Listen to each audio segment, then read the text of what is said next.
Hello guys, welcome back for the power rankings of the Discord Showdown League. The week 2 is now over and all the matches have been done and I will be going over my rankings together with a quick recap of the matches while doing these rankings. First of all, I must say I'm sorry that this is going up a bit later than usually. This was because I just finished my bachelor degree. I had my final presentation like 1 or 2 days ago. And I was really busy with that, so I'm sorry, but here I am with the week 2 power rankings. And keep in mind, as always, this power rankings is totally opinionated, and if you disagree with me, feel free to discuss with me down in the comment sections. So let's just hop right into the power rankings. So at number 16 we still have our Cincinnati Beadrills. They now played for them the first game because they replaced the team, and they lost their first game they played with what I believe was 3-0. They lost 3-0 to the Lepresses. The Cincinnati Beadrills are coached by Mr. Mega Beadrill, and it was it was pretty much a bit of a one-sided match. His Mega Gallade, he thought he could set up on Regirock, but then Regirock popped out an explosion and Mega Gallade died, so that was a bit unfortunate. And also he just set up on his SD with Scolipede on Blastoise, killing it, but his opponent still had a Mega Scizor, and Mega Scizor just kind of hard walls the Scolipede, so even at +2 it couldn't do much damage and it just died. And then he made a bit of a weird play at the end, like Scarf Kyurem B. It showed its Scarf by killing off the Tornado Starion, but then he first goes out into his Rotom Heat, which was really low, and it also dies to Dragon Claw because Kyurem was Scarfed. And then he goes into Chestnut, scaring the Scarf Kyurem out, but he could have done this previously. In the end, it wouldn't have mattered that much. Then Chestnut doesn't really have much to take on the Mega Scizor, and the Mega Scizor, with the combination of some SD, Roost and Bug Bite, it can take on the Chestnut and just clean up the game. So it was a really clean game from the Lapras side. The Beadrills, they just lacked in their regard, so that's why he's still at number 16 for me. And then at number 15 we still have the Ariagolas Kangoros, coached by Andreas. He again lost this week. It was he lost this time 2-0. He lost to Makadi, aka Will. And if you want to see that match, it's up on Makadi's channel, so you can watch it. But overall, he just didn't have the tools to take on Makadi's team. Makadi almost swept him with a 4-0 with his Talonflame, but he had to play it safe at the end against the Damanitan because he forgot his Gale Wings, and that way Scarf Damanitan would have outsped if it was Scarfed, so he had to play around that. Other than that, it was like the Pangoros didn't have that much for Makadi's team. His Gruda could take out Latios still with an Ice Beam, and because it froze the Latios, so that was something nice for him. And also he made the differential a bit lower because Gruda also with his Thunder paralyzed the Mega Gardevoir, so it could kill it with a next Thunder because it outsped. And in the end Maratic was able to 1v1 his last few months, and overall he didn't show much to me. And he kind of let some of his I don't know if it was his preparation or that Will just prepped a lot better, but he didn't show really much to me. He made, however, one transaction. He dropped his Mega Sableye for Mega Slowbro. And the differences this Mega make is he now loses his Ghost type, so he now has no Spin Block anymore. It's only normal resistance now Skarmory. He doesn't have an immunity anymore, but what he does get is a nice defensive Water type, which is really nice.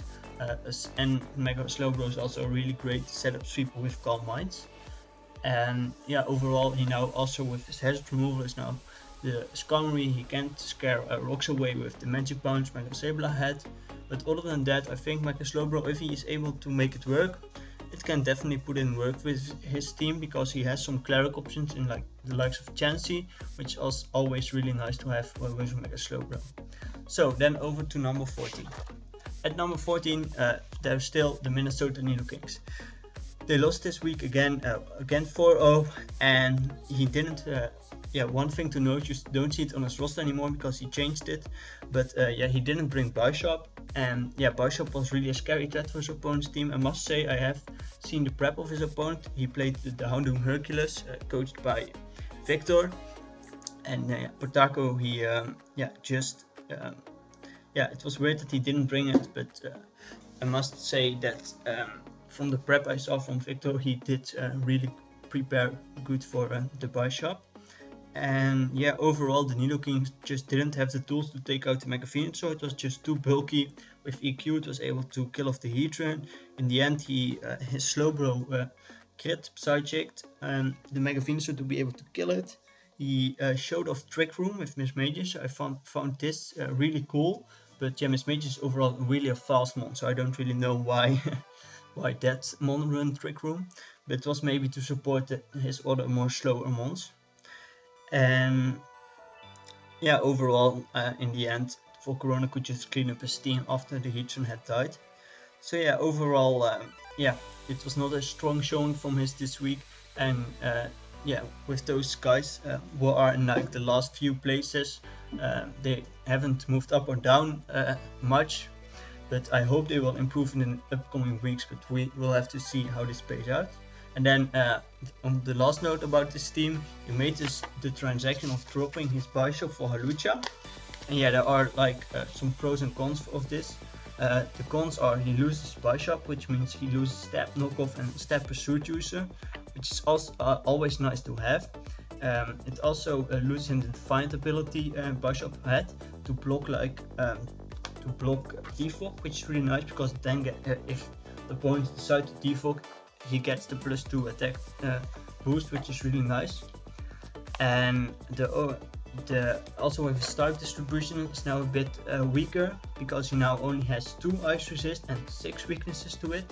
He now also has only 2 flying resist and 3 weaknesses to it, and the flying resist are then Heatran and Mega Ampharos. And now he only has 1 ghost resist in Hydreigon and 2 weaknesses to it. The only thing that Hawlucha does give him is it gives him also a setup option and a really speedy mon, because his fastest mon previously was Galvantula at 108, but Hawlucha sits at 118, so that's quite a lot faster. So that's the main point I liked about the Hawlucha pickup. And then over to number 13 already, and that's also a guy who stayed in the same place, and that are the Tackle Typhlosions coached by Devoid. He also lost his week 2 match again. He lost 3-0 to the Helsinki Heliolisk, coached by Mike. Maybe a mon he could have bought was like Regular Absol. Regular Absol had quite a matchup, I must say, with the coverage options it gets, with the pursuit and knockoff options it gets for like the likes of Victini. And overall some mediocre plays, and like he lead sheeted Clefable with his Ferrotone. I think he did this because he expected to switch, which would be nice, but normally Clefable wouldn't take anything from a lead sheet, but because this time he could scout if it was unaware, and it showed that it was unaware, so that was a nice thing to note. And overall, other than this, he made some other questionable plays, like Lamberry Garchomp came in on a Rotom Wash, gets burned, but Lamberry recused it, but then he decides to set up an SD on this Rotom when he gets again burned, so it didn't gain him anything. And also he made a misclick. It's always unfortunate when this happens, but his Embo died for nothing to an Hydro Pump Rotom Wash to that misclick. And I think some other parts, I think the main two main things at the end were that his ASAP was in on Sand Slash, and he went for Light Screen, and then at that turn, Sandflash took him out with a knockoff. But he previously showed he had light screen and reflect. So if he had set up a reflect first, then he would be able to take the knockoff. Probably, I don't really think. I don't know the exact gal, but reflect it boosts your defense quite a bit. So if he first set up a reflect and then a light screen, I think that may have been better. And also at the end, he is lucky that the Mega Sceptile misses a Leaf Storm Mega Magnetic, but he goes for Flamethrower and instead of the HP Ice, which the turn after he goes for, because Mega Sceptile is kind of afraid that he switches out into like Ferrothorn and then he gets the Leaf Storm drop, so he goes with Dragon Pulse, which didn't quite take out the Mega Magnetic. But it was a bit weird that he didn't go for HP Ice right at the beginning, which was like the overall better play. So that's why he is number 13. His differential is just a bit better. The other guys behind him also are lost. But from here on out we see some changes in the rankings. First off, we have at number 12 the Chicago Grand Bulls, coached by Novahawk. He loses 1 place, and his previously the first week he had a 3-0 forfeit win, and this time he lost a 3-0. He lost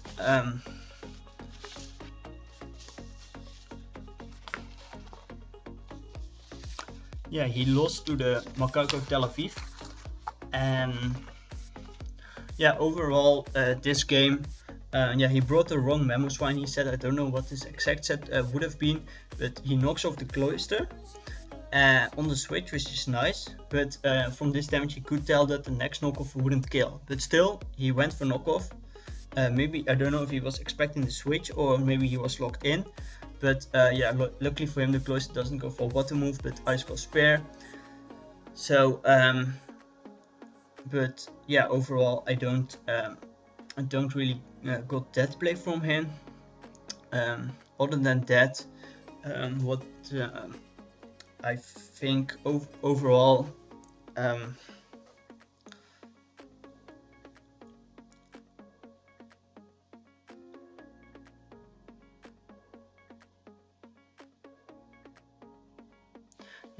some other plays this match. I don't think if the overall at the end with his Mega Pinsir there were some weird things, but he later revealed to me that this was due to his moveset. Like a Mega Pinsir could come in for the Bronzong and he had Accessor to take out the Bronzong. He also had Substitute. He firstly tried to set up a sub, but Bronzong didn't switch, so he then killed it off with Accessor. That's nice. It's a stab move, but overall the best moves to go for, because it now took Accessor. Most of the time you just run like a move like Return, Frustration, Quick Attack, like because those get Aerialate boosted. But Accessor for Bronzong was a fine choice, but then Hippowdon comes in and he also goes for Accessor, but it got a crit, so it killed. Then Manaphy comes in, he also Accessors this one, and this had me really confused, but apparently Accessor was like the strongest move he had on his Mega Pinsir. So I think a note to take for next couple of weeks is just run those strong moves on your Mega Pinsir, like the Return or the Quick Attack for priority, because they really help you, I have to say. But then overall he let then after the Mega Pinsir died, Meshpit came in, and this was the opportunity for Manaphy to set up a Rain Dance, starting to Calm Mind up, and then it was just game. So he just didn't have much for this Calm Mind Manaphy. That's something maybe prep wise, maybe with his plays he could have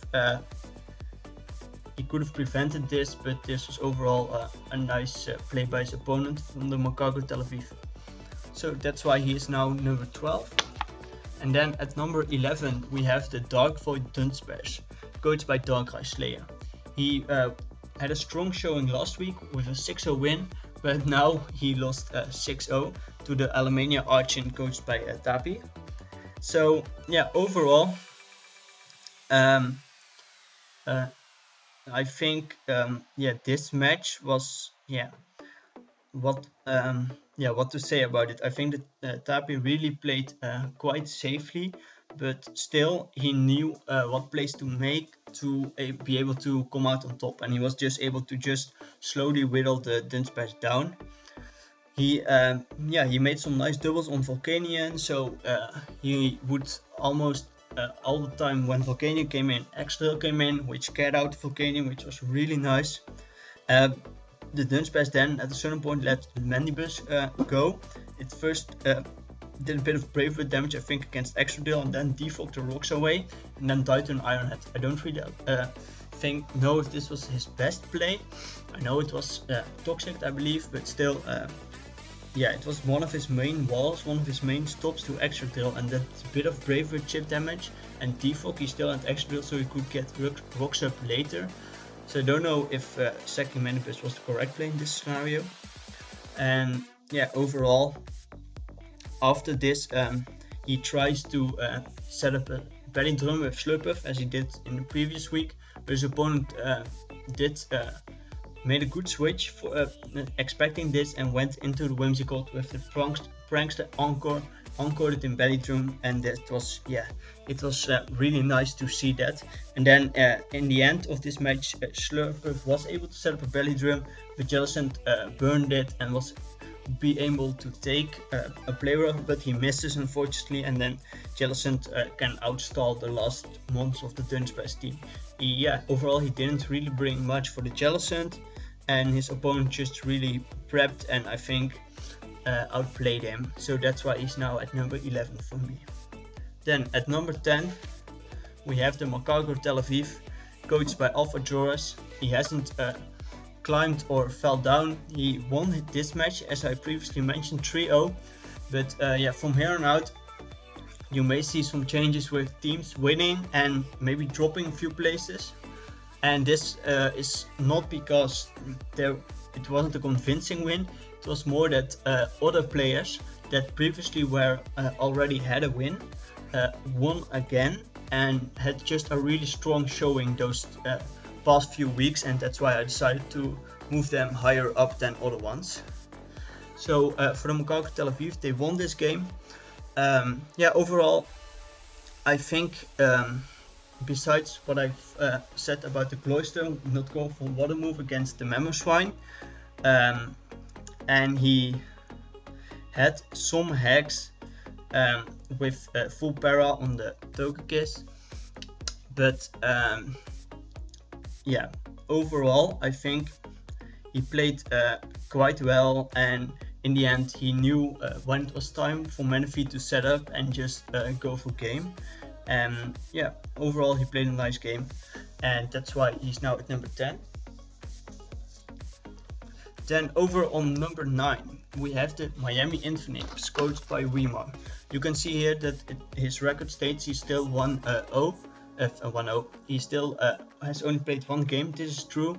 It's because he has been ill, and he will be playing his match as soon as he gets better. So I want to wish him all the strength he needs to recover, and I hope he gets better soon. But until then, it is a bit hard for me to really rank him, because this will be his ranking for the next few weeks. So I think on the basis what I know about him and how other guys play, I will try to fit in his ranking. But for now he stayed at number 9, and the same goes for his opponents, because his opponents then also have one game short comparing to the other ones. So this makes the power rankings a bit more difficult, but I definitely will manage. So on to number 8 then. At number 8 we have the Loughborough Lapras, and they again have won, so they are now 2-0, but still I think the guys before him just had more convincing wins, had wins against better opponents, played better opponents. I think that's why for me he's number 8. He climbed 4 places, but the guys that he beat were the Beedrills and the Typhlosions, which are at number 13 and 16 for me. That's why he's not higher up. But this week he beat the Typhlosion. He beat the Beedrills 3-0. Overall he played a nice match. His Mega Sizzle really put in a lot of work this match. He could have brought something like the Jolteon, because the Beedrills didn't have electric immunity. But yeah, the team he brought did the job he needed to. He saw that on his Regirock, Mega Gallade could see this as an opportunity to set up, and he just exploded, killed off the Mega Gallade, killed off the threat, which was really nice. And yeah, other than that, his Mega Pins could clean up the game, and he had just a really strong showing against the Beedrills and won in a 3-0 fashion. So, on to number 7. At number 7 I have the Alemania Archon, and this is a bit weird because he won this week, and even with a 6-0, he played well this week, but it was just he lost his first week to the Aerial Aces. This was really a close game, but it's just all the people before him have either won 2 games and had some convincing wins or wins against some great opponents, or are also 1-1, but also lost to maybe even better opponents. So that's why he lost 3 places, but don't count him out because he really had a strong showing this week. Because he beat the Dunsparce with a 6-0.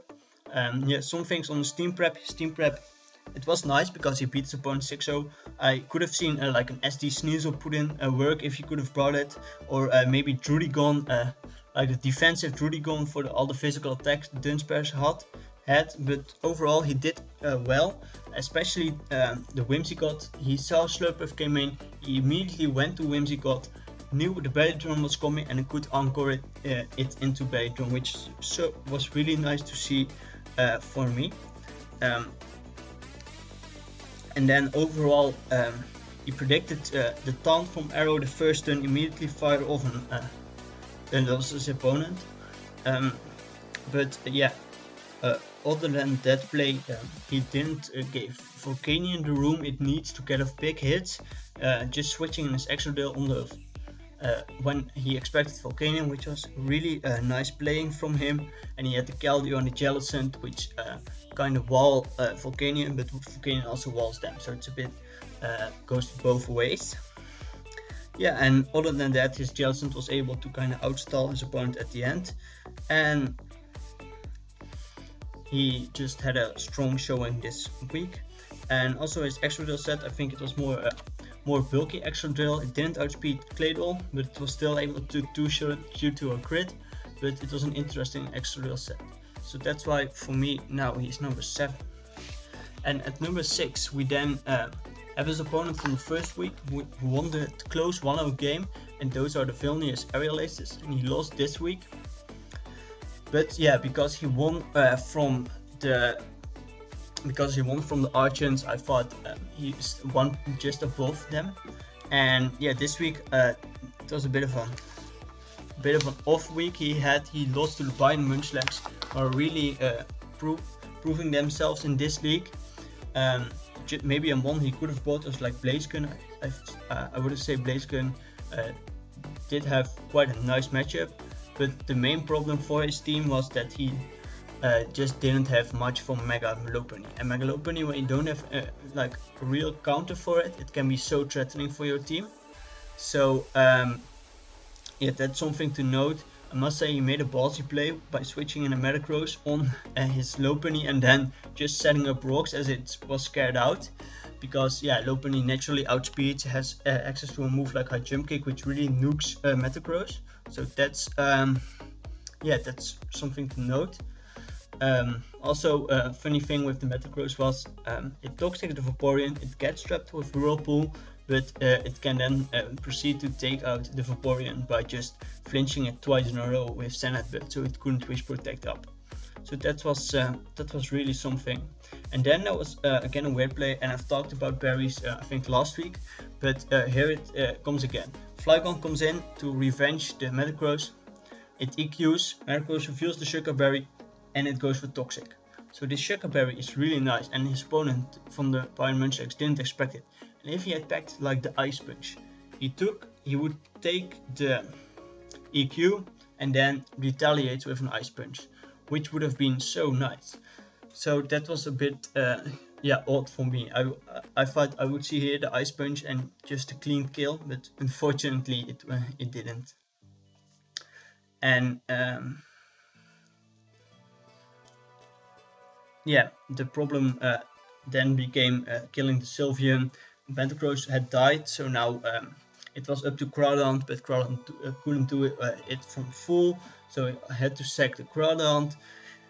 And then at the end, Cresselia can set up some Calm Minds. It has Psycho Shift to get rid of the T-Wave it had, and Cytos is able to taunt it. So that's nice, but yeah, he just doesn't have much to take it on, and Cresselia kind of sweeps through his team until at the end Primeape comes in, it goes for Ice Punch, it freezes the Cresselia, and then Cresselia is frozen 4 turns in a row, and Primeape is able to kill off the Cresselia, but the Bayern Munchlax still had quite a lot of mons left. Megalophony could clean up, but yeah, it was so weird to see Primeape get the Ice Punch freeze and then just the Cresselia staying frozen for 4 turns in a row. So I hope for the Bayern Munchlax, for Megalugia, that this is all the hacks he gets for the season, because that's quite some hacks, and luckily for him it didn't play a huge part in the game, but I hope in the future it won't happen to him again. So then at number 5 we still have the Buffalo Bills. They now have won their game, and you can see it on his YouTube channel, because this is coached by Makadi, aka Will. Overall he had a strong showing this week. It was against a lesser opponent, it was against the Pangoros. He almost swept with Talonflame if he would have not forgotten to put on the Kill Wings on this. This can happen, and I always heard analysts bash people like, why wouldn't you check your mons just before the game, why wouldn't you? And yeah, most of the time you do this, but it always can happen that there's this one time you don't, and only then it really can hurt you. So overall, I know he won't do this in the future. I know he won't do this many times, but it can always happen. That's my opinion about such a case. And overall, he had a strong showing. I really began to like Zoroark more and more in this format, because people just don't know what to do. Because now also on the Chansey, Zoroark was in disguised as a Talonflame. You couldn't have seen it because no rocks were up or something. And yeah, it's just able to knock off the Chansey, so it gets rid of its Eviolite really nicely. So little things like that, I like Zoroark more and more. And yeah, some unfortunate things with the Kudra paralyzing the Gardevoir, the Kudra Ice Beam freezing his Latias, but overall with the Talonflame he really had a strong showing, and his Milotic was also able to wall certain mons at the end of the game, and was able to win the game for him. So I must say it was a strong showing this week from the Bills, and I hope he starts his climb after this week then. But yeah, onto our top 4. At number 4 we have the Helsinki Heliodiscs, and he has won again, but he has still lost a place. And this maybe sound a bit weird, but just the guys above him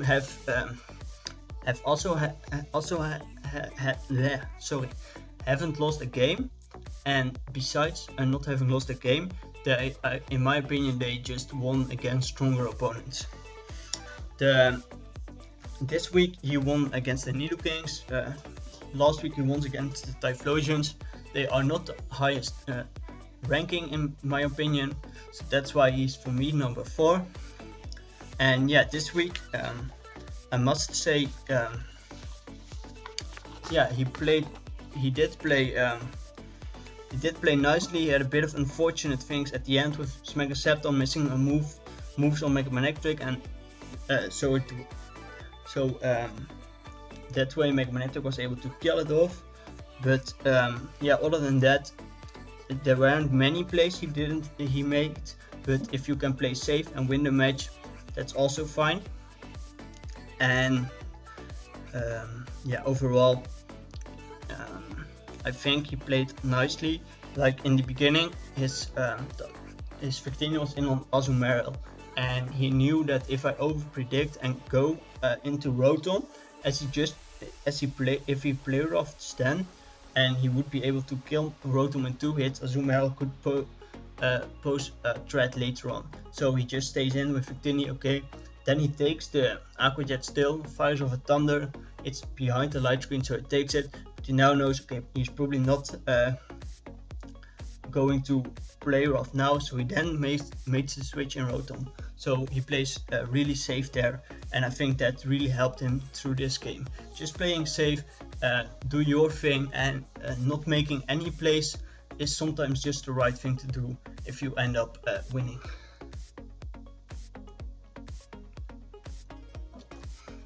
So onto our top 3. At number 3 we have the Houndoom Hercules. They again had a strong showing this week, and they again won in a 4-0 fashion, this time against the Nidokings. And he has now won against the Nidokings and against the Miami Infinapes, who only have played 1 match.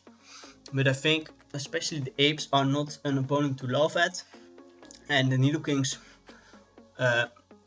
so overall that's why he's number 3. He just had 2 strong showings, and yeah, his preparation is always solid. I really like that he sends me his teams after his matches so I can take a look at it. And yeah, I must say with his prep, he brought a defense girl Blissey to take on Hitmontop, and it worked for him. Only that the Hitmontop pack toxic, so eventually he had to switch out. But I really like these sometimes a bit of crazy sets, but if you're able to make them work, why not? And also his Alomomola, it was a really heat Alomomola set. I don't know if he wants me to reveal it, so I won't, but I must say he played this, that was really nice to see, because Alomomola can easily be set up for that, but he brought it in a fashion that it wasn't set up for them. And yeah, he also had a clean game plan. He knew, okay, every mon besides my Volcarona can take on this Heatran, and if I get this Heatran out of the way, my Volcarona is able to sweep, and that's exactly what happened. So I really like this. And also his Volcarona packed Will-O-Wisp, so if Bishop was brought, it would have probably went for Sucker Punch, because Volcarona posed a threat. Sucker Punch doesn't work because he went for Will-O-Wisp. It's then burned, halves its attack, and Volcarona can proceed to sweep. So I really like this prep. So that's why he's number 3 for me. And then onto our number 2. At number 2 we have the Bayern Munchlax. And like the previous Hercules, they keep climbing. Like the Bayern Munchlax, I think after my poster power ranks were kinda low, I think around 14, 15. Hercules also around place 10. And it's just, they really show that their draft for them really works. May not be the best draft out there if you look at it on paper, but they make it work, and that's the most important thing. So this week he won 4-0 against the Vilnius Aerial Aces. They previously were 1-0, and yeah, they were quite high up in the power rankings. So in this match, Megalopony really put in work for him. He could maybe have brought Hexrush, was also a Scale Sweeper for his opponent, but he didn't need it. And yeah, at the end he was just able to Calm Mind up with Cresselia, a mono Moonblast variant with the Moonlight, and the Psycho Shift and the Calm Mind, and this just really hurt his opponent. And I also liked the foreboding with Whirlpool, because what Whirlpool assured for him was that he would be able to take on Metagross, and Metagross was like the main stop to his Calm Mind Cresselia. So that's why that combination was so nice for him. He knew I need to take out his Metagross and then my Cresselia can go to town. So that's why for me he was number 2.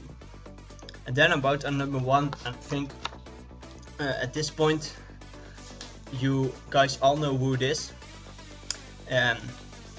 It's still the New England Ambush coached by Tepic, and yeah, they haven't played this week because as I previously mentioned, the Infinapes, he is sick and he can't battle. But yeah, I didn't saw a reason to move the Ambush down. He won his week 1 match against Makati against Will in a trio fashion. He really had a nice prep.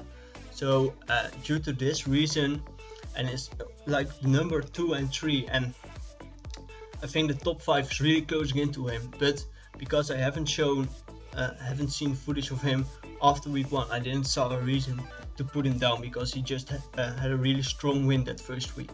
So that's why for me he's still number 1. And yeah, we will see what next week brings us, and who's then the number 1 guy. So I will then say until next week, guys, and yeah, bye.